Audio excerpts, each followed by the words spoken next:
কাছে আসবি না আমার। কিন্তু আমি তো তোর বর। আমি তোকে বর হিসেবে মানি না। যদি তুই আমার কাছে আসিস তাহলে তোকে মেরে আমি নিজেও মরে যাব। তোর মতো সেলফিশ মেয়ে আমি দেখিনি। সেলফিশের কি দেখলি তুই? তুই আমার লাইফটা শেষ করে দিলি নিজের স্বার্থের জন্য। তুই যেমন একসময় আমাকে ইউজ করেছিস ফ্রেন্ডশিপের নামে, আজ তোর বাবা আমাকে ইউজ করলো। কিন্তু আমি ভেবেছিলাম হয়তো নতুন করে শুরু করব আজ। কিন্তু তুই সে ধরনের মেয়েই না। আমি আর বাবা তোকে ইউজ করেছি। হ্যাঁ করেছিস। যদি ইউজ না করে থাকিস তোরা, তাহলে তোকে আমার সাথে বিয়ে দিলেন কেন? আর অন্য কাউকে পেলেন না? তাই তুই কি বলতে চাচ্ছিস? তুই বিয়ে ভেঙে দিবি? আমি বিয়ে ভাঙতে চাইনি, সবকিছু নতুন করে শুরু করতে চেয়েছি। কিন্তু তুই কি বললি একটু আগে? মনে করে দেখ।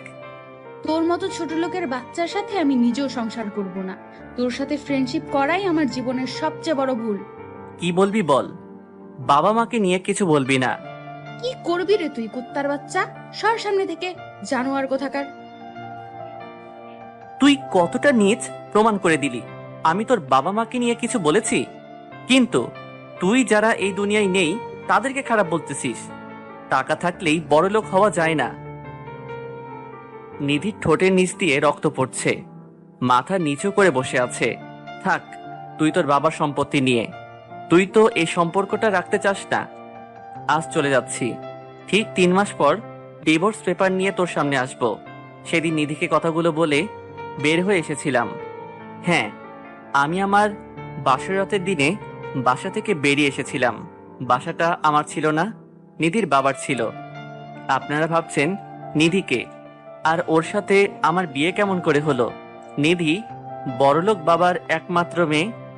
বাবার অনেক টাকা, তাই দেমাগে মাটিতে পা পড়তো না। ভাবছেন আমার সাথে গরিবের সাথে ওর ফ্রেন্ডশিপ হলো কেমন করে? আসলে ভার্সিটিতে ভালো ছাত্র হিসেবে একটা নাম ছিল আমার। একদিন ক্লাস থেকে বের হওয়ার সময় নিধি সামনে আসে। তোমার নাম মারুফ? হ্যাঁ বলুন। আসলে আমার ফিজিক্সের নোটসগুলো একটু লাগতো, দিতে পারবেন? হুম, অবশ্যই। তারপর ওকে নোটসগুলো দেই। এইভাবেই কথা বলা শুরু, ধীরে ধীরে হালকা পাতলা খবর নেওয়া। এইভাবেই ফ্রেন্ডশিপ চলছিল। ওর ফ্রেন্ডশিপটা অবশ্য করুণা ছিল, কারণ আমি অনাথ, দুনিয়াতে কেউ নেই। তাই করুণা দেখিয়ে মহৎ হতে চেয়েছিল। সেটা ওর ব্যবহারের মাধ্যমেই ও বুঝিয়ে দিত আমাকে। আমি সব বোঝার মধ্য দিয়ে না বোঝার ভান করে চলতাম। কি করব, আমি তো অনাথ, আমি তো করুণার পাত্র হবার যোগ্যই। মাঝে মাঝে মনটা খারাপ হতো। যদি বাবা মা থাকতো তাহলে ঈদে কাপড় কিনে দিত। ভার্সিটিতে আসার সময় পকেটে টাকা আছে কিনা বলতো, আছে বললেও টাকা বের করে দিত। রাতে দেরি করে বাসায় ফিরলে বকাঝকা করত। রাগ করে না খেয়ে থাকলে বারবার খেতে ডাকতো। আমাদের জীবনে বাবা মার ভালোবাসা ছোট ছোট জিনিসের মধ্য দিয়ে ফুটে ওঠে, যেটা অনেকে বুঝে না। সময় হলে সেটাই আর পাবে না, আর সেটাই তার কাছে বড় চাহিদা হয়ে দাঁড়ায়। অনেকে পিতামাতা ভালোবাসাকে ঠেলে দেয়, আবার অনেকে সেটার জন্য কেঁদে যায়। যেমনটা আমার ক্ষেত্রে। ভার্সিটি থেকে থাকাকালীন নিধি প্রায় আমাকে ওদের বাসায় নিয়ে আসতো, ভালো মন্দ খাওয়াতো, মাঝে মাঝে টাকার প্রয়োজন হলে দিতে চাইতো। কিন্তু আমি নিতাম না, কারণ যেটা নিব সেটা যদি ফেরত দিতে না পারি তাহলেই নিজেকেই খারাপ লাগতো। তাই ছোট একটা পার্ট টাইম জব করতাম। নিধিকে আমি অনেক ভালোবাসতাম, কিন্তু ওর সামনে সেটা প্রকাশ করতাম না। কারণটা খুব সাধারণ, কিন্তু অনেক আমি গরিব, এটাই একটা ছোট শব্দ। কিন্তু এর বোঝাটা অনেক বড়। ওর মতো বড় লোকের মেয়ে, আমার মতো অনাথ যে মেসে থাকে, সারা বছর 2টা শার্ট প্যান্ট দিয়ে চালিয়ে দেয়, তার সাথে প্রেম করবে, এটা ভাবাই অনেক কিছু। এভাবেই চলছিল। নিধি আমাকে অনেক কেয়ার করত, কিন্তু ওর কিছু কথার মধ্যে আমার জায়গাটা চিনিয়ে দিত। কোনো মেয়ের সাথে কথা বললে এসে বলতো, তোর মতো ছেলেরা শুধু মেয়েদের দিকে কোন নজরে তাকাতে পারে, ছোট লোক কোথাকার। এছাড়া ওর কথা মতো চলাফেরা, এগুলো তো আছেই। এদিক থেকে ওদিক হলে ছোট লোক, কুত্তা, জানোয়ার, এগুলা কথা ফ্রিতে শুনতে হতো। তারপরেও মেনে নিয়ে চলতাম। কিন্তু যেদিন ওর মুখ থেকে শুনলাম ওর বিয়ে ঠিক হয়ে গেছে, সেদিন খুব খারাপ লাগে। নিধি ওর বিয়ের কার্ড যখন আমার হাতে দিল, তখন কার্ডটা হাতে নিয়ে হাতটা কাঁপছিল, চোখ দিয়ে জল পড়তে চাইছিল, কিন্তু সেটা আটকে রেখে দিয়েছিলাম। এমনকি নিধির বিয়ের সব কাজ আমাকে করতে হয়। ভেবেছিলাম এটা হয়তো আমার ভাগ্য, যাকে ভালোবেসেছিলাম তার বিয়ে দিতেছি। কিন্তু বিয়ের দিন বর আসেনি, কারণটা এখনো অজানা। তারপর নিধির বাবা ওর বিয়ে আমার সাথে দেন। আমি প্রথমে না করি, কারণ ওনাদের সাথে আমার যায় না, কিন্তু তিনি হাত জোর করে বলতে লাগলেন, তাই আর না করতে পারিনি। তারপর বাসর রাতের কথা তো আপনাদেরকে বললাম।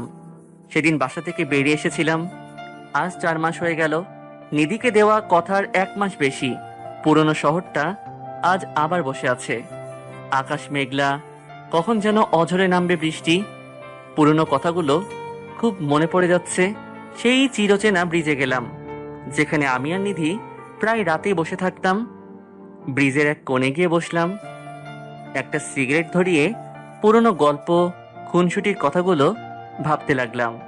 নিজের অজান্তেই ঠোঁটের কোণে হাসি চলে আসলো। তখনই হালকা বৃষ্টি শুরু হয়ে গেল। বৃষ্টিটা আজ খুব ভালো লাগছে, তাই আর উঠলাম না। নিধির সাথে কাটানো মুহূর্তগুলো ভাবতে লাগলাম। নিধি আমার বউ, কিন্তু বাসরাতের পর থেকে তাকে আমি দেখিনি। হাস্যকর হলেও এটাই বাস্তব। হয়তো ও এখন কোনো ভালো বড়লোক ছেলে পেয়ে গেছে, কিন্তু ও কি আবার বিয়ে করছে? কথাটা ভাবতে ভাবতে ব্যাগ থেকে ডিভোর্স পেপারটা বের করলাম। এই চেনা শহরে ফিরে আসার 2টা কারণ, তার মধ্যে এটা সবচেয়ে বেশি গুরুত্বপূর্ণ। হঠাৎ করে জোরে বৃষ্টি শুরু হলো। কাগজটা ব্যাগে ঢুকিয়ে সিগারেটটা ফেলে দিলাম, তারপর হাঁটতে লাগলাম। কোনো কিছু পাচ্ছি না যে উঠে যাব। ঝুম বৃষ্টিতে একলা রাস্তায় হেঁটে চলেছি। হঠাৎ করে সামনে দিয়ে একটা ট্যাক্সি আসলো। আমি জোরে ডাক দিলাম। আমার ডাক শুনে ট্যাক্সিটা দাঁড়িয়ে গেল। আমি দৌড়ে গিয়ে ওর দরজা খুলতেই একটা বড় ধরনের শক খেলাম। 4 মাসে অনেকটা বদলে গেছে, কিন্তু চিনতে অসুবিধা হলো না। হ্যাঁ, ভেতরে নিধি বসেছিল।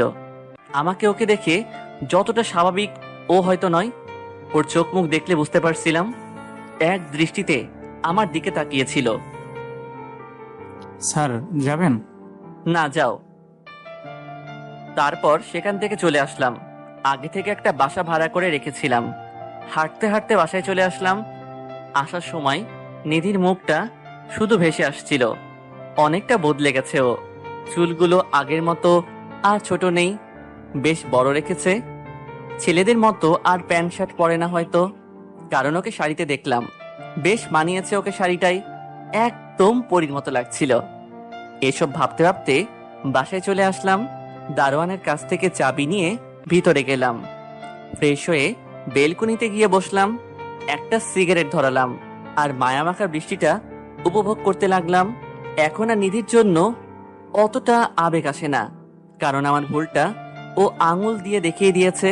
আগে ওর পিছনে কিভাবে ঘুরতাম, কথাগুলো ভাবলেও হাসি পাচ্ছে। সারা দিন ওর কথা মতো উঠবোস, মারুফ এটা কর, ওটা কর, এটা করবি না, ওটা করবি না, দিনগুলো চোখের সামনে ভেসে উঠছে, কিন্তু তার জন্য আর আবেগ প্রকাশ পায় না। আবেগটা আজ সিগারেটের ধোঁয়ার সাথে হারিয়ে গেছে একাকিত্বের বাতাসে। সারা রাত বেলকুনিতে বসে থাকলাম। শেষ রাতে সেখানেই ঘুমিয়ে পড়েছি। সকালে ঘুম থেকে উঠে ফ্রেশ হয়ে বেরিয়ে পড়লাম। হাতে আছে আমার আর নিধির ডিভোর্স পেপার। আমি নিজের কথাটা আজ রাখতে যাচ্ছি, যেটা আমি ওকে বাসর রাতে দিয়েছিলাম। একটা রিক্সা নিয়ে নিধির বাসার সামনে গেলাম। বাসাটা চিরচেনা, কিন্তু মানুষগুলো হয়তো চিনতে পারিনি। দরজায় গিয়ে কলিং বেল চাপলাম। কিছুক্ষণ পর একজন মহিলা এসে দরজা খুলে দিলেন। হয়তো কাজের লোক। কাকে চাই? ম্যাডাম বাসায় আছেন? হুম। একটু ডেকে দিবেন। আচ্ছা, আপনি বসেন, আমি ডাক দিচ্ছি। বলেই মহিলাটি চলে গেলেন। আমি দরজায় দাঁড়িয়ে রইলাম, কারণ ভেতরে যাওয়ার কোনো ইচ্ছে আমার নেই। আমি পিছনে ঘুরে বাসার বাগানটা দেখতে লাগলাম। একটু পর কে যেন পিছন থেকে ডাক দিল। পিছনে তাকিয়ে দেখি নিধি। আমাকে দেখে অনেকটা অবাক হলো, তা ওর চেহারা দেখে বোঝা যাচ্ছে। কেমন আছো? জি ভালো। ভিতরে আসো। না, তার দরকার নেই। এই নিন। কি এটা? যেটার জন্য আপনি এতদিন অপেক্ষা করেছিলেন, পরে দেখে নিন ঠিক আছে কিনা। আর আমার সাইন দেওয়া আছে। নিধি পেপারটা হাতে নিয়ে পড়তে লাগলো। একটু পর আমার দিকে মায়াবী দৃষ্টিতে তাকালো। কি ঠিক আছে? আর সরি আপনাকে 1 মাস বেশি দেরি করানোর জন্য। আসলে পেপারের কাজটা করতে একটু ভেজাল হয়েছিল। আপনি খুশি তো? আজ আপনি মুক্ত। আজ আসি, ভালো থাকবেন। বলে চলে আসলাম। পিছনে ঘুরে আর ওর দিকে তাকাইনি। হয়তো ও আজ অনেক খুশি, আমিও খুশি, কারণ ভালোবাসার মানুষটা খুশি হয়েছে। ওখান থেকে বাসায় চলে আসলাম। সারা দিন বাসার টুকিটাকি গুছিয়েছি। বিকেলে বাজার করে এনে রান্না করলাম। একা থেকে রান্না করা শিখে গিয়েছি, কারণ বাকিটা জীবন একাই কাটাতে হবে। রাতে খেয়ে তাড়াতাড়ি ঘুমিয়ে পড়লাম। সকালে অফিস যেতে হবে। আমি এখন একটা বড় কোম্পানিতে সিনিয়র ম্যানেজারের পদে প্রমোশন পেয়ে এখানে এসেছি। সকালে ঘুম থেকে উঠে ফ্রেশ হয়ে বেরিয়ে পড়লাম অফিসের উদ্দেশ্যে। অফিসে গিয়ে সবার সাথে কুশল বিনিময় করে নিজের ক্যাবিনে গিয়ে কাজ করতে লাগলাম। একটু পর একজন কর্মকর্তা এসে বলল, বস এসেছে, আপনার সাথে দেখা করতে চায়। আমি বসের রুমে গিয়ে দরজা নক করলাম। May I come in sir? Yes, come in. ভিতরে ঢুকতেই মাথায় আকাশ ভেঙে পড়ল। দরজা ঠেলে ভিতরে ঢুকতেই সবকিছু অন্ধকার হয়ে গেল, কারণ ভিতরে নিধি বসেছিল। আমি ওকে দেখে অনেক অবাক হলাম, কিন্তু ও আমাকে দেখে একটুও অবাক হলো না। হয়তো ও আমাকে আর চিনতেও পারছে না। আমি ওর দিকে তাকিয়েই রইলাম। হ্যালো মিস্টার মারুফ, এই যে আপনাকে বলছি। ওর কথায় বাস্তবে ফিরলাম। Hello ma'am. বসুন। আমি একটা চেয়ার টেনে নিয়ে বসলাম। কি খাবেন? না ম্যাডাম, আমি কিছু খাবো না, ধন্যবাদ। নিধি আর কিছু বলল না, শুধু আমার দিকে তাকিয়ে থাকলো। আমি ওর তাকিয়ে থাকা দেখে বেশ অস্বস্তি বোধ করলাম। ম্যাডাম, আমি তাহলে যাই। আসুন। আমি সেখান থেকে বেরিয়ে নিজের কেবিনে চলে আসলাম। কি যে হচ্ছে আমি কিছুই বুঝতে পারতেছি না, সব মাথার উপর দিয়ে যাচ্ছে। ওসব চিন্তা বাদ দিয়ে কাজে মন দিলাম। কাজ শেষ করে বাসায় চলে আসলাম। বাসায় এসে ফ্রেশ হয়ে রান্না করে খেয়ে নিলাম। রাতে ঘুম আসছিল না, কারণ নিধির সেই মায়াবী তাকিয়ে থাকা চেহারাটা চোখ বন্ধ করলেই ভেসে উঠছিল। আমি কি নিধিকে এখনো ভালোবাসি? নিজের মনকে প্রশ্ন করলাম। না, সেটা কিভাবে হয়? আমাদের তো ডিভোর্স হয়ে গেছে, আর ওর হয়তো বয়ফ্রেন্ড আছে। মাথায় অনেক কিছু ঘুরপাক খাচ্ছিল, তাই ছাদে গিয়ে সিগারেট ধরলাম। পুরো রাত ঘুমাইনি, প্রায় রাত আমার নির্ঘুম যায়। এখানে এসেও সেই অভ্যাসটা পাল্টানো গেল না। সকালে ফ্রেশ হয়ে অফিসে গেলাম। তাড়াহুড়োয় নাস্তা করা হয়নি। অফিসে গিয়ে নিজের কাজে মন দিলাম। একটু পর একজন একটা ফাইল নিয়ে আসলো। May I coming sir? Yes, coming. Sir, এই ফাইলটাতে একটু সাইন লাগতো। আমি ফাইলটা চেক করে সাইন করে দিলাম। আমি সিমি। আমি মারুফ। তুই আমার বয়সের, তাই তোমাকে স্যার বলতে পারবো না। ঠিক আছে, তুমি করে বলিও। ওকে, আসি তাহলে। সিমি চলে গেল। আমি নিজের কাজে মন দিলাম। একটু পর একটা ফোন আসলো। হ্যালো। তাড়াতাড়ি আমার রুমে আসো। নিধি রুমে গেলাম। গিয়ে দেখি ও মাথায় হাত দিয়ে বসে আছে। ম্যাম, কিছু বলবেন? মারুফ, আমি তোমাকে ভার্সিটি লাইফ থেকেই ভালোবাসি, কিন্তু বলতে পারিনি। তোর উপর জোর খাটাতাম, কারণ আমি চাইতাম না যে তুই অন্য কোনো মেয়ের সাথে কথা বলিস। অন্য কারোর সাথে তোকে কথা বলতে দেখলে আমার খুব রাগ হতো। আমি জানি আমি তোর সাথে অনেক খারাপ ব্যবহার করেছি, আর বাসর রাতের দিন আমি তোকে ওভাবে বলতে চাইনি। আমার তোর উপর অভিমান হয়েছিল, কারণ বাবা তোকে বিয়ের কথা বলার পরেও তুই না বলে দিলি। সেই কারণে আমি তো তোকে ভালোবাসি, তাই তো প্ল্যান করে আমার বিয়েটা ভাঙলাম, যাতে বাবা কোনো উপায় না পেয়ে তোর সাথে বিয়ে দেয়। কিন্তু পরে যখন তুই চলে গেলি, আমি সারা রাত কেঁদেছি। তুই যদি একবার পিছনে ফিরে তাকাতি দেখতি, তাহলে বুঝতে পারতি আমি তোকে এই 4 মাস ধরে অনেক খুঁজেছি। প্রতি রাতে তোর জন্য কেঁদেছি, উপরওয়ালার কাছে প্রার্থনা করেছি যাতে তোকে আমার কাছে ফিরিয়ে দেন। আমি তোকে অনেক ভালোবাসি, তোকে ছাড়া বেঁচে থাকা আমার পক্ষে সম্ভব না। প্লিজ আমাকে মাফ করে দে। নিধি এসে আমাকে জড়িয়ে ধরলো আর কান্না করতে লাগলো। আমি ওকে নিজের থেকে ছাড়িয়ে নিলাম। এসব কথা বলার সময় অনেক আগেই চলে গিয়েছে। আপনার আর আমার মধ্যে কিছু নেই। আপনার আর আমার একটাই সম্পর্ক, বস আর কর্মচারীর। এর থেকে বেশি কিছু নয়। কিছু কাজ থাকলে বলেন, না হলে আমি আসতেছি। নিধি মাথা নিচু করে কেঁদেই যাচ্ছে। চুলগুলো ওর মুখের সামনে চলে এসেছে। বেশ মায়াবী লাগছে। ইচ্ছে করছে ওর চুলগুলো নিজের হাতে সরিয়ে দেই, কিন্তু ওর মায়ায় পড়লে হবে না। আমি আসি তাহলে, কথাটা বলে বেরিয়ে আসতে লাগলাম। আমি নিজের ভালোবাসাটা আদায় করে নিব। তুই ভালো করেই জানিস আমি কতটা জেদি। আমি তোর অভিমানটাকে সরিয়ে ভালোবাসাকে বের করেই আনবো। আমি তোকে কথা দিচ্ছি। দেখা যাবে। তারপর নিজের কেবিনে এসে কাজ করতে লাগলাম। অফিস শেষে বাসায় আসলাম। রাতে খেয়ে ঘুমিয়ে পড়লাম। সকালে ঘুম থেকে উঠে অফিসে গেলাম। একটু পর সিমি আসলো। কেমন আছো? ভালো, তুমি? ভালো। সিমির সাথে কথা বলতে লাগলাম। মেয়েটা কথা বলতেও পারে, শুরু করলে শেষ করতেই চায় না। এরই মধ্যে নিধি এসে আমাদের দেখে রাগে লাল হয়ে গেল। কিচ্ছু বলল না, নিজের ক্যাবিনে চলে গেল। একটু পর পিয়নকে দিয়ে আমাকে ডাক দিল। নিধির রুমে গিয়ে নক দিলাম। আসবো ম্যাম? আসুন। আমি ভিতরে গেলাম। কি কাজ আছে দিন? বসতে বলছি না? আমি কোনো কথা না বলে বসে পড়লাম। আমি বসতেই নিধি উঠে দাঁড়ালো। উঠে গিয়ে দরজা লাগিয়ে দিল। কি ব্যাপার, দরজা লাগিয়ে দিলেন কেন? আমার অফিস, আমি যা ইচ্ছে তাই করব। আমি সিটে বসে আছি। নিধি এসে আমার সামনের ডেস্কটায় উঠে বসলো। আপনি এভাবে বসলেন কেন? নিজের চেয়ারে গিয়ে বসুন। সেটা পরে দেখা যাবে। আগে বল, তুই ওই সিমির সাথে এত হেসে কথা বলছিস কেন? সেটা আমার ব্যক্তিগত ব্যাপার। আপনি কে বলার? তোর ব্যাপার মানে? আমি তোর বউ। ছিলেন। নিধির মুখটা মলিন হয়ে গেল। কি যেন ভাবতে লাগলো। আমি তাহলে আসি ম্যাম, আমার কাজ আছে। আমার কথায় নিধির ধ্যান ভাঙলো। না, কোথাও যেতে হবে না, বসে থাক এখানে। কিন্তু আজ তো মিটিং আছে। ও, তাহলে যাও, বাকি ব্যবস্থা আমি পরে করছি। আমি উঠতে যাব, তখনই নিধি আবার ধাক্কা দিয়ে সিটে বসে দিল। কোথায় যাচ্ছ?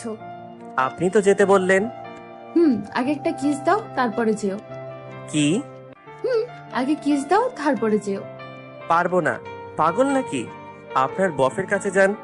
একটা কেন, 1000টা কিস দিবে। অত কথা শুনতে চাই না। দিবি কিনা বল। না, দিব না। তাহলে যা করার আমাকেই করতে হবে।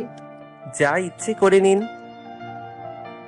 তখন নিধি ওর মাথা আমার মাথার কাছে আনলো। ওর টেবিলের উপরে বসে থাকায় মাথা উঁচু করে ওর দিকে তাকাতে হচ্ছে। আমি ওর দিকে তাকাতে যাব, তখনই ও 2 হাত দিয়ে আমার গাল দুটি ধরলো আর কপালের সাথে কপাল ঘষতে লাগলো। কেমন যেন একটা ভালো লাগা নিজের ভেতর কাজ করতে লাগলো। ওর নিঃশ্বাস নেওয়ার শব্দ আমি স্পষ্ট শুনতে পাচ্ছিলাম। তারপরও ওর ঠোঁট দুটো আমার ঠোঁটের দিকে এগিয়ে আনতে লাগলো। আমি বাধা দিলাম। ম্যাম, কি করছেন? একজন বউ তার বরের সাথে যা করে। বলেই ও আমার হাতটা সরিয়ে দিয়ে ঠোঁটের সাথে ঠোঁট লাগিয়ে দিল। বেশ কিছুক্ষণ পর ছেড়ে দিল। আমরা দুজন হাঁপাতে লাগলাম, কিন্তু নিধি মুচকি মুচকি হাসতে লাগলো। আপনি কি করলেন এটা? তুমিই তো বললা যা করার করে নাও, তাই আমি যা করার করে নিলাম। আমি কিছু না বলে সেখান থেকে বেরিয়ে আসলাম। তারপর নিজের কেবিনে গিয়ে বসলাম। বসে শুধু নিধির কথা ভাবতেছি। ওর গোলাপি ঠোঁট দুটো যেন আমায় টানছে। বারবার সে কিসের কথা মনে পড়ছে, আর ঠোঁটের কোণে হাসি চলে আসছে। এত হাসি কিসের? কথাটা শুনে সামনে তাকিয়ে দেখি সিমি। একা একাই হাসছেন? পাগল হয়ে গেলেন নাকি? না, পাগল হতে যাব কেন? তাহলে একা একাই হাসছেন যে? পুরনো একটা কথা মনে পড়ে গেল, তাই। আমিও শুনি, কি কথা? পরে একদিন শোনাবো। হঠাৎ এই সময় আসলেন যে, কোনো দরকার আছে কি? না, সেরকম কিছু না, লাঞ্চ টাইম হয়ে গেছে, তাই ভাবলাম আপনার সাথে একটু গল্প করি। ও আচ্ছা, বসুন, আমি খাবার অর্ডার করি। আমি ফোনটা নিয়ে পিয়নকে বললাম নিচের রেস্টুরেন্ট থেকে খাবার নিয়ে আসতে। তারপর দুজনে গল্প করতে লাগলাম। কিন্তু আমার গল্প করার কোনো মুড নেই। শুধু নিধির মায়াবী চেহারাটা ফুটে আসছে। আর এদিকে সিমি বকবক করেই যাচ্ছে। একটু পর পিয়ন খাবার নিয়ে আসলো। দুজনে হাত ধুয়ে খেতে লাগলাম আর হালকা পাতলা হাসি ঠাট্টা করছিলাম। তখনই দেখলাম নিধি গ্লাসের বাইরে থেকে তাকিয়ে আছে। কিছুক্ষণ তাকিয়ে থেকে চলে গেল। কিছু না বলে খাওয়া শেষ করে সিমিকে বিদায় দিলাম আর নিজের কাজগুলো করতে লাগলাম। অফিস শেষে আমি বাইরে দাঁড়িয়ে আছি, কোনো রিক্সা নেই, তাই হাঁটতে লাগলাম। হঠাৎ সামনে একটা গাড়ি এসে থামলো, গ্লাসটা নামালো। ভিতরে নিধি। গাড়িতে ওঠো। না ম্যাম, ঠিক আছে, আমি সামনে থেকে রিক্সা নিয়ে নিব, আপনি চলে যান। উঠতে বসি না? দেখুন ম্যাম, আপনি আমার বস অফিসে, তাই এখানে জোর খাটাতে আসবেন না। উঠবি না? গাড়ি থেকে নেমে ওইটা করব। এখন সবার সামনে করলে সবাই ফ্রিতে শো দেখবে। যদি না চাস সবাই ফ্রিতে শো দেখুক, তাহলে উঠে পড়। আমি ভাবলাম ভিতরে তো যাব না, আর বাইরে দাঁড়িয়ে থাকলে ইজ্জত সব শেষ হয়ে যাবে। দৌড় মেরে পালিয়ে যাই। যেই 1-2 ধাপ দিলাম, নিধি পিছন থেকে বলল, পালাচ্ছিস পালা, কিন্তু রাত শেষ, ওই অফিসেই আসবি। আর কাল সবার সামনে কিস করব। কথাটা শুনেই দাঁড়িয়ে গেলাম। ঠিকই তো, কাল আবার অফিসে যেতে হবে। নিধির যেরকম জেদ, কথার খেলাপ করবে না। তাই গুটি গুটি পায়ে ফিরে এসে গাড়ির দরজাটা খুলে ভিতরে বসলাম। নিধি ড্রাইভারকে গাড়ি স্টার্ট দিতে বলল। আমি গুটি সুটি মেরে বসে আছি। নিধি আমার কাঁধে মাথা দিয়ে বসে রইল। পরন্ত বিকেলে ঝিরিঝিরি বৃষ্টি পড়ছিল। আর মুহূর্তটা যে কেমন ছিল তা ভাষায় প্রকাশ করার মতো না। একটু দূর যেতে নিধি গাড়ি থামাতে বলল আর আমাকে নামতে বলল। আমি নেমে আসলাম। নিধি ড্রাইভারকে গাড়ি রেখে চলে যেতে বলল। ড্রাইভারকে পাঠিয়ে দিলেন যে। আমাদের যেতে দেরি হবে, তাই পাঠিয়ে দিলাম। আসো আমার সাথে। না, আমায় বাসায় যেতে হবে, কাজ আছে। প্লিজ, কিছুক্ষণ পর চলে যাব। ওর দিকে তাকালাম, এক মায়াবী দৃষ্টিতে আমার দিকে তাকিয়ে আছে। আচ্ছা চলুন। তারপর দুজনে হাঁটতে লাগলাম। হাঁটতে হাঁটতে সেই ব্রিজে গেলাম। তোমার মনে আছে এই ব্রিজে আমরা কত আড্ডা দিছি? আমি শুধু মাথা নাড়িয়ে হ্যাঁ বললাম। দুজনে ব্রিজের রেলিং ধরে দাঁড়িয়ে আছি। নিচে নদীতে সূর্যের পড়ন্ত আলো যেন অন্য রকম একটা মুহূর্ত ফুটিয়ে তুলেছিল। পশ্চিম আকাশে উড়ে যাওয়া মেঘগুলো এক অপরূপ সৌন্দর্যের সৃষ্টি করছে। নিধি আমার হাত ধরে কাঁধে মাথা রেখে সামনের দিকে তাকিয়ে আছে। অনেকক্ষণ আমাদের মাঝে কোনো কথা হয়নি। তুমি কি আমায় সত্যি আর ভালোবাসো না? ওর কথাটা শুনে অবাক হলাম, কারণ কি বলবো আমার জানা নেই। কি হলো, চুপ করে আছো কেন?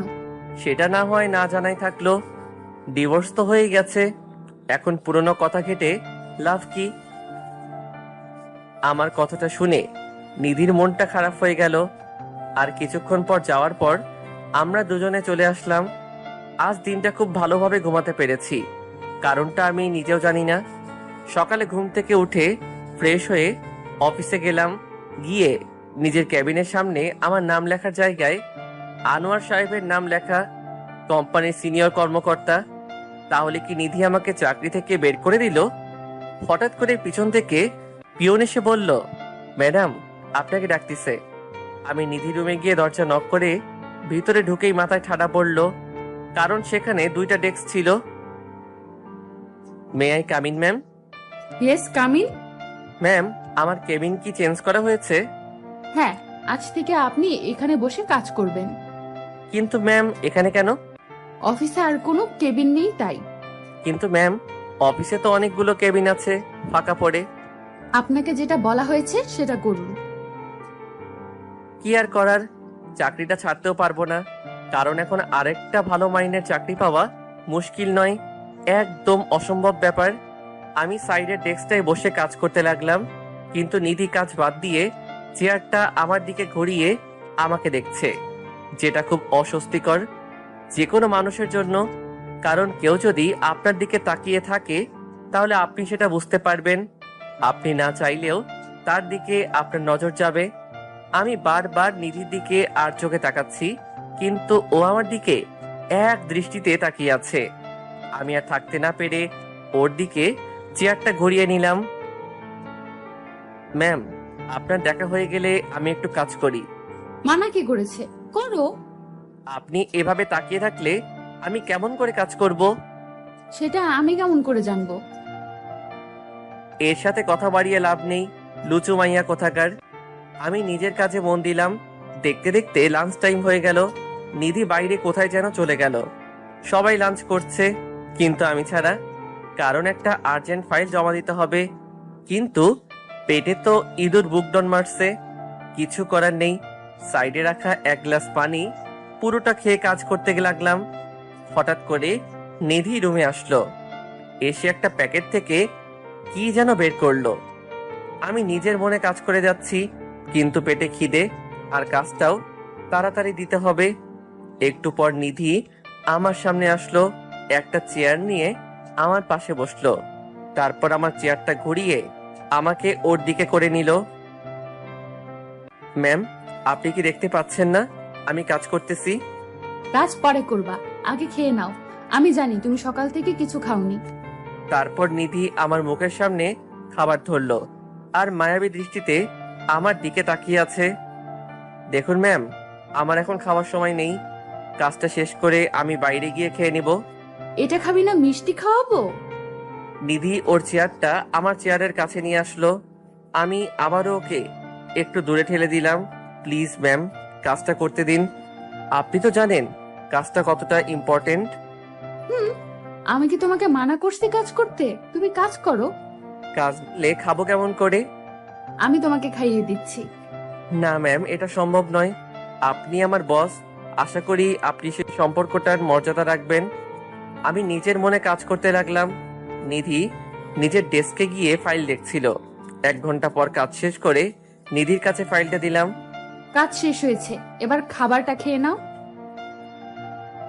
আমি আর মানা করলাম না, কারণ যে পরিমাণ খিদে লেগেছিল তা বলার মতো নয়। আমি গিয়ে সোফায় বসে পড়লাম। আমার প্লেটটা নিতে যাব, তখনই দেখলাম পাশে আরেকটা প্লেট ঢাকা দেওয়া। তার মানে নিধি এখনো খায়নি, হয়তো আমার জন্য অপেক্ষা করে আছে। মুখের দিকে তাকিয়ে দেখলাম একদম শুকিয়ে গেছে। ও হয়তো সকাল থেকে কিছু খায়নি। ম্যাম, আপনি খাবেন না? না, তুমি খেয়ে নাও, আমি পরে খাবো। আমি কি বলবো বুঝতে পারছি না। কেন জানি ওর মায়ায় ধীরে ধীরে ডুবে যাচ্ছি, হারিয়ে যাচ্ছি ওর ওই মিষ্টি চাহনিতে। আমি খেলাম না, প্লেটটা নিয়ে ওরকম বসে রইলাম। নিধি ফাইল চেক করতে ব্যস্ত। কি হলো, তুমি খাচ্ছ না কেন? ইচ্ছে করছে না। নিধি ফাইলটা রেখে সোফায় এসে বসলো, হাত থেকে প্লেটটা নিল। হা করো। আপনি খাবেন না? খাবো, আগে তুমি খাও। আপনি খান, আমি নিজে খেয়ে নিতে পারবো। হা করতে বলছি না? সিমির সাথে তো ভালো লাঞ্চ করতে পারো, আর আমি খাইয়ে দিলেই ভালো লাগে না। আমি আর কথা বাড়ালাম না। নিধি আমাকে খেয়ে দিতে লাগলো। খাওয়ানোর সময় ওর চুলগুলো মুখের সামনে চলে আসছিল। ইচ্ছে করছিল নিজের হাতে ওর চুলগুলো গুছিয়ে দেই, কিন্তু নিজেকে আটকে রাখলাম। আমাকে খাওয়ানোর পর নিধি নিজে খেয়ে নিল। বিকেলে অফিস থেকে বেরিয়ে সিমির সাথে দেখা। আজ সারাদিন কাজের ব্যস্ততায় ওর সাথে দেখাই হয়নি। কেমন আছো? ভালো, তুমি? ভালো। চলো কফি খেয়ে আসি। চলো।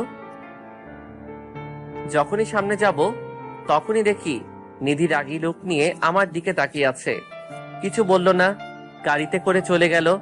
আমি আর সিমি গল্প করতে করতে কফি শপে গেলাম। কফি খেয়ে বাসায় চলে আসলাম। রোজকার মতো রান্না করে খেয়ে ছাদে গিয়ে একটা সিগারেট ধরালাম। নিধির কথা মনে পড়তে লাগলো। আগের মতোই আছে, ও একটু পাগলামি কমেনি। আমি যতই নিজের মনকে বুঝিয়েছি যে আমি ওকে ভালোবাসি না, মনটা ততই ওর দিকে চলে গিয়েছে। আমি যে নিধিকে কতটা ভালোবাসি তা আমি প্রকাশ করতে পারবো না। তাই তো ওর খুশির জন্য ডিভোর্স পেপারে সাইন করে দিয়েছিলাম। কিন্তু আমি কি ওর ভালোবাসাকে মেনে নিব? কিছুদিন অপেক্ষা করে দেখি কি হয়, তারপর না হয় ওকে আপন করে নিব। আমাকে কষ্ট দেওয়ার ফল তো ওকে ভোগ করতেই হবে। তারপরের দিন অফিসে গিয়ে দেখি সিমি দাঁড়িয়ে আমাকে দেখে আমার কাছে আসলো। কেমন আছো? ভালো, তুমি? ভালো। তখন নিধি এসে দাঁড়ালো। এই যে মিস সিমি, এখানে আপনাকে কি আমরা গল্প করার জন্য বেতন দেই? আপনি সারাদিন গল্প করে সময় কাটিয়ে দেন, একটা কর্মের নন আপনি। যান, নিজের কাজ করুন। সিমি মুখ কালো করে চলে গেল। নিধির কাণ্ড দেখে খুব হাসি পাচ্ছিল। ওর রাগী চেহারা দেখলে যে কেউ ক্রাশ খাবে। এই যে, তুমি কেবিনে যাও, আমি আসছি। আমি কেবিনে গিয়ে কাজ করতে লাগলাম। একটু পর সিমি আসলো। আরে তুমি? একটা ফাইনাল সাইন করাতে হবে। ও দেও। আমি সাইন করে দিলাম। সিমি চলে গেল। নিধি রুমে ঢুকলো। ও কেন এসেছিল? ফাইল সাইন করে নিতে। আর যেন ওর সাথে না দেখি। কেন? আপনি কে আমাকে বলার? আমি কে দেখাচ্ছি। তারপর যেটা হলো, নিধি দরজাটা লক করে দিয়ে আসলো। এসে আমার কলার ধরে উপরে উঠালো। আমি ওর সাথে কি করব তাতে আপনার কি? আমারই সব, আমি যেটা বলবো সেটা না শুনলে দেখতে পাবি। আপনার যা ইচ্ছে করুন, আমি তো ওর সাথে কথা বলবো। আর মেয়েটা অনেক কিউট। নিধি কি যেন ভাবলো। তারপর কলার ছেড়ে দিয়ে নিজের চেয়ারে গিয়ে বসে পড়লো। মাথায় হাত দিয়ে কি যেন ভাবছে। চোখের কোণে জল। এইটুকুতেই খারাপ লাগছে তোমার? আমি যে এই কয়েকটা মাস কেমন করে কাটিয়েছি তা শুধু আমি জানি। ভালোবাসার মানুষের কাছ থেকে আঘাত পেলে পুরো দুনিয়াটা উলট পালট হয়ে যায়। সেটা হয়তো আপনি এখন বুঝতে পারছেন। আমি নিজের কাজ করতে লাগলাম। নিধি কান্না করেই যাচ্ছে। না, মনে হয় একটু বেশি করে ফেলেছি। ধুর, যা হওয়ার হয়ে গেছে। পরে ভালোবাসা দিয়ে পুষিয়ে দিব। নিজের মনে কাজ করতে লাগলাম। লাঞ্চ টাইম হয়ে গেল। নিধি কান্না করতে করতে ওর ডেস্কে ঘুমিয়ে পড়েছে। আমি বাইরে গেলাম। দেখি সিমি দাঁড়িয়ে আছে। কি ব্যাপার, তুমি এখানে দাঁড়িয়ে? তোমাকে ডাকতে যাচ্ছিলাম। কেন? একটু দরকার আছে। কি দরকার বলো? চলো লাঞ্চ করি আগে। চলো। তারপর দুজনে মিলে লাঞ্চ করলাম। কি যেন বলতে চেয়েছিলা? পরে একদিন বলবো, আজ না। আচ্ছা। এরপর আমি অফিসে চলে আসলাম। আসার সময় নিধির জন্য খাবার নিয়ে আসি রেস্টুরেন্ট থেকে। এসে দেখি নিধি চেয়ারে হেলানি দিয়ে আছে। ম্যাম, এই নিন, কালকে আপনি আমাকে ট্রিট দিয়েছেন, আজ আমি আপনাকে দিয়েছি। কোথায় গিয়েছিলে? লাঞ্চ করতে। কার সাথে? আমি আর সিমি। ও ভালো। নিধি চেয়ারে হেলানি দিয়ে বসে আছে। কি হলো, খাবেন না? না, ইচ্ছে নেই। নিধিকে দেখে বোঝা যাচ্ছে সকাল থেকে কিছুই মুখে পড়েনি। আমি একটা প্লেটে খাবার নিয়ে ওর সামনে গেলাম। নিন, খেয়ে নিন। না, খাবো না, যাও এখান থেকে। চলে যাব, কিন্তু খেয়ে নিন। বলছি না, খাবো না। নিন, হা করুন। কি হলো? নিধি কিছুক্ষণ আমার দিকে তাকিয়ে থাকলো, তারপর হা করলো। আমি ওকে খাইয়ে দিলাম। খাওয়া শেষে যখনই উঠতে যাব তখনই নিধি হাতটা টান দিয়ে আবার বসিয়ে দিল। আমি জানি তুমি আমাকে এখনো ভালোবাসো। হাসছো কেন? আপনার কথা শুনে আমি আপনাকে খাইয়ে দিলাম, কারণ কাল আপনি আমাকে খাইয়ে দিচ্ছেন, তাই আজকে সেটা শোধ করে দিলাম। আমি উঠে গেলাম। কিছুদিন এভাবেই চলতে লাগলো। আমি এখন নিধিকে রাগানোর জন্য সিমির সাথে আরো বেশি করে কথা বলি, কিন্তু এমনটা হবে ভাবিনি। আমি অফিস থেকে বের হয়ে আসছিলাম। অফিসে কেউ ছিল না, আমি, সিমি, নিধি আর পিয়ন ছাড়া। আমি গেটের বাইরে আসতেই সিমি ডাক দিল। হ্যাঁ বলো। তোমার সাথে কিছু কথা ছিল। বলো। আসলে মারুফ, আমি না তোমাকে খুব খুব ভালোবাসি। I love you Maruf, more than my life. বলেই সিমি আমাকে জড়িয়ে ধরলো। আমি ওকে ছাড়িয়ে নিলাম, কিন্তু পিছনে তাকিয়ে দেখি নিধি দাঁড়িয়ে। আমাকে দেখেই কান্না করতে করতে চলে গেল। যাহ, সব গন্ডগোল পাকিয়ে গেল। বাসায় চলে আসলাম। সিমিকে সব বুঝিয়ে দিয়েছি। ও মানতে চাইছিল না, কিন্তু আমার কিছু করার নেই। পরের দিন অফিসে গিয়ে দেখি আমার ডেস্ক আবার চেঞ্জ। এইবার আগের রুমটাই দেওয়া হয়েছে। আমি নিধি রুমে গেলাম। গিয়ে দরজা দিয়ে উকি মারতেই দেখি ও কান্না করছে। আসবো? কথাটা শুনে ও উপরের দিকে তাকালো, তারপর নিজের চোখ মুছে নিল। আসুন। আসলে কালকে যে ব্যাপারটা ঘটেছে আমাকে আর বলতে দিল না। থাক, আর বলতে হবে না, আমি বুঝে গেছি। আমারই ভুল ছিল। তোমাকে ফিরে পেতে চেয়েছিলাম, নিজের ভুলগুলোকে ভালোবাসা দিয়ে শোধ করে দিতে চেয়েছিলাম, কিন্তু সেটা হয়তো হলো না। তুমি সিমিকে ভালোবাসো, ওকে নিয়ে সুখী থেকো, এটাই আশা করি। আমার পুরো কথাটা শোনো আগে। আমাকে ভুল বুঝছো তুমি। এখানে আর বোঝার মতো কিছু নেই। কিন্তু আপনি এখন যেতে পারেন, আমার অনেক কাজ আছে। আগে আমার কথাটা তো শোনো। আমি আপনাকে যেতে বলেছি। আমি আর কিছু বললাম না, সেখান থেকে বেরিয়ে আসলাম। অফিস টাইম শেষে আমি নিধির জন্য বাইরে দাঁড়িয়ে আছি। একটু পর নিধি আসলো, আমি ওর সামনে গিয়ে দাঁড়ালাম। নিধি, আমার কথাটা তো শোনো। পথ ছাড়ুন আমার, আর আমি আপনার বস, কথাটা যেন মনে থাকে আপনার। নিধি যেতে লাগলো, তখন আমি ওর হাতটা টেনে ধরলাম। তখন ও আমাকে একটা থাপ্পড় মেরে দিল। আমি নিধির এমন ব্যবহার দেখে বেশ অবাক হলাম, কিন্তু ঠোঁটে একটা ছোট্ট হাসি ফুটে উঠলো। ভালোবাসায় বিশ্বাসের প্রয়োজন হয়, যেটা তোমার মধ্যে নেই। তুমি আমাকে বিশ্বাসই করো না, তাহলে ভালোবাসবে কি করে? যদি ভালোবাসতে তাহলে বিশ্বাস করতে, আর তোমাকে ভালোবাসার কথা বলে লজ্জা দিব না। ধন্যবাদ তোমাকে এই ব্যবহারটা উপহার দেওয়ার জন্য। আর এই ভালোবাসার অভিনয়টা না করলেও পারতেন। কথাগুলো বলে সেখান থেকে চলে আসলাম। চলে যাব হয়তো এই চেনা শহর ছেড়ে। এই শহর শুধু আমাকে কষ্টই দিয়েছে, ভালোবাসা না। চলে যাব হয়তো এই শহর ছেড়ে, আর হয়তো আশা হবে না। নিধির কথা অনেক মনে পড়বে, কিন্তু কিছু করার নেই আমার। ভালোবাসার মর্যাদা সে দিতে পারে না, যার কারণে আজ আমাদের ভালোবাসার নৌকা আজ মাঝ নদীতে ডুবে যাচ্ছে।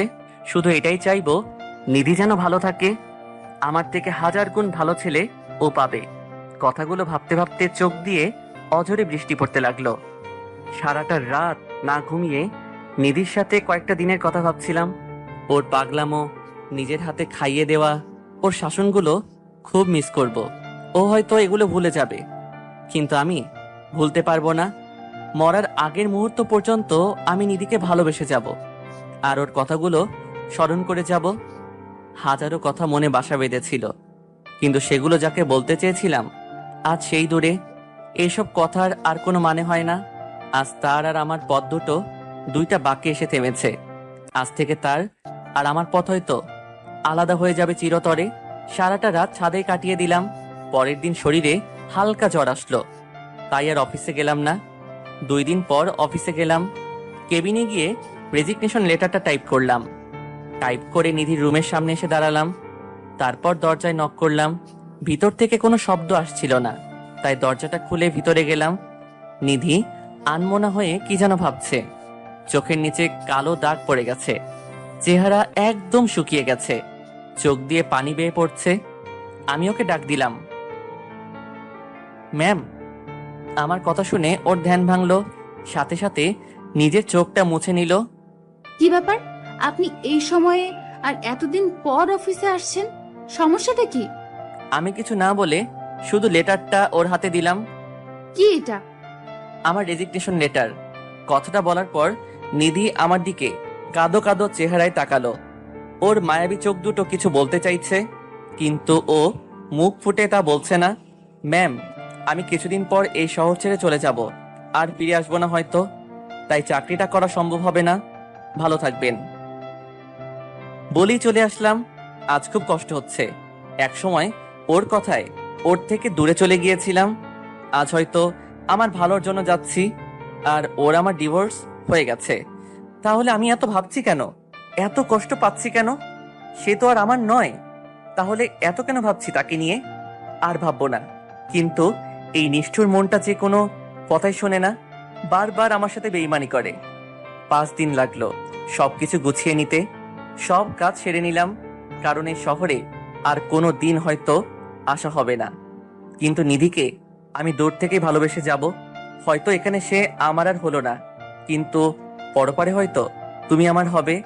রাত 11টা বাজে, বাসা থেকে বের হতে যাব, তখন একটা ফোন আসলো। হ্যালো, কে বলছেন? আমি নিধির বাবা বলছি। হ্যাঁ আঙ্কেল, বলেন। আমি জানি তোমাদের মধ্যে কি হয়েছে, কিন্তু মেয়েটা তোমাকে অনেক ভালোবাসে। আজ 7 দিন ধরে কিছু খাইনি। 5 দিন আগে দরজা বন্ধ করে দিয়েছে। 1000 টাকার পরেও দরজা খুলে না। জানো, যখন তুমি ফিরে আসো সেদিন রাতে ও আমাকে জড়িয়ে ধরে অনেক কেঁদেছিল, কারণ ও তোমাকে ফিরে পেয়েছিল। প্লিজ মারুফ, আমার মেয়েটাকে দূরে ঠেলে দিও না। ওর থেকে দূরে চলে গেলে ও হয়তো আর বাঁচবেই না। আমার উপর দয়া করো প্লিজ, আমার মেয়েটাকে আপন করে নাও। কথাগুলো বলেই আঙ্কেল কেঁদে দিলেন। আমি এক্ষুনি আসছি, আপনি টেনশন নেবেন না। তাড়াতাড়ি করে নিধিদের বাসায় গেলাম। আঙ্কেল বসে কাঁদছেন, আমাকে দেখে উঠে আসলেন। আপনি টেনশন নিয়েন না, আমি দেখছি। নিধি রুমের কাছে গিয়ে ডাক দিলাম, কিন্তু কোনো সারা শব্দ নেই। তাই দরজাটা ভেঙে ফেললাম। ভিতরে ঢুকে দেখি নিধি ঘরের এক কোণে বসে কাঁদছে। আমি গিয়ে ওর পাশে বসলাম। ওর মুখে কোনো কথা নেই, শুধু চুপচাপ কেঁদে যাচ্ছে। আমি একটা কাশি দিলাম।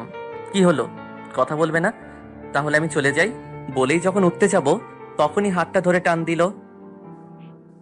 2টা থাপ্পড় মেরে দিল।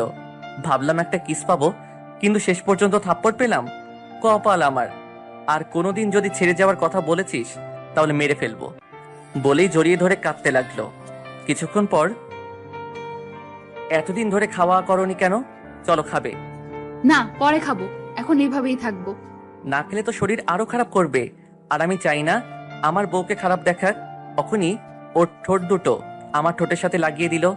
কিছুক্ষণ পর ছেড়ে দিল। দুজনে হাঁপাতে লাগলাম। এখন চলো, খাওয়া করবা। কোলে করে নিয়ে চলো।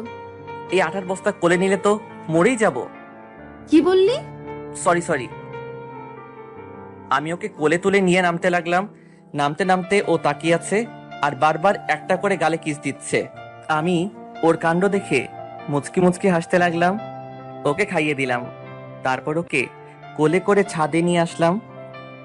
দুজনে দোলনায় বসে আছি। আমি নিধির কোলে শুয়ে আছি। মাথায় হাত বুলিয়ে দিচ্ছে আর মাঝে মাঝে একটা করে পাপ্পি দিচ্ছে। হঠাৎ করে ডিভোর্স পেপারটার কথা মনে পড়ল। আমি উঠে বসলাম। নিধি আমার কাঁধে মাথা রাখলো। ডিভোর্স পেপারটা? পুড়িয়ে ফেলেছি। এরপর দুজনে কিছুক্ষণ চুপ করে থাকলাম।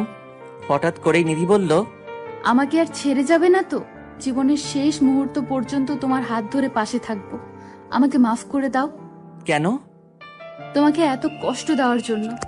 মাপ চাইতে হবে না, ভালোবাসা দিয়ে পুষিয়ে নিব আমি। জড়িয়ে ধরলাম নিধিকে। দুজনে চাঁদনি রাতটা উপভোগ করতে লাগলাম। পরিপূর্ণ হলো আমাদের ভালোবাসার গল্পটা। এই যে বন্ধুরা, গল্প শেষ করে কমেন্ট না করে চলে যাচ্ছ, এইটা কিন্তু ঠিক না। তাড়াতাড়ি কমেন্ট করো। আর যারা এখনো আমাদের চ্যানেলটি সাবস্ক্রাইব করো নাই, জলদি করে সাবস্ক্রাইব করে আমাদের চ্যানেলের একজন মেম্বার হয়ে যাও প্লিজ।